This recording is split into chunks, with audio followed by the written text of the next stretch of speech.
Hi folks. A few years back my dad called me up and says, hey, I found a motor that you might be interested in at an auction, and lo and behold, he presented me with a Johnson KSL-15. I first thought, well, I really don't need a long shaft motor for my boat. It's going to be cumbersome to have a long shaft motor on a short shaft boat, so I'm going to try to convert this to just the regular length shaft.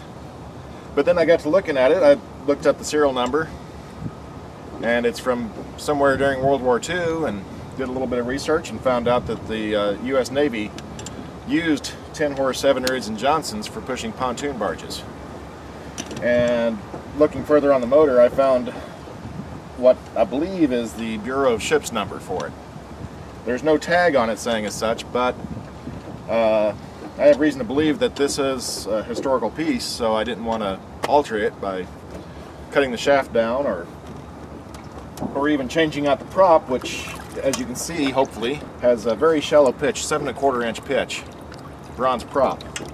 So, hey, I got a historical motor. I really don't want to modify it, but I want to be able to run it. So after much thought, I came up with this idea. I don't know why I didn't think of it sooner, but what I did was I took a 2x6 board and bolted it between two pieces of angle iron on either side.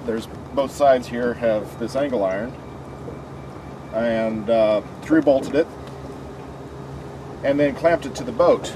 Part of the requirement that my wife stipulated was that I do not drill holes in the boat. She has something about, water intrusion. I kind of understand that. The boat's supposed to float and supposed to keep the water out. So I didn't want to drill through the boat, and I didn't want to modify the motor.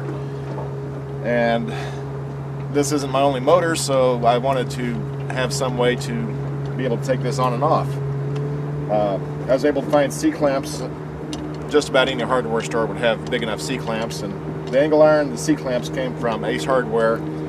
Lumber came from the scrap bin at Lowe's, and I also got these U-clamps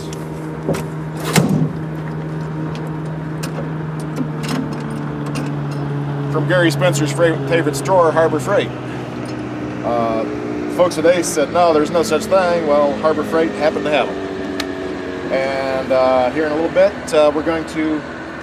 Keith and I are going to go for a ride and see if this works.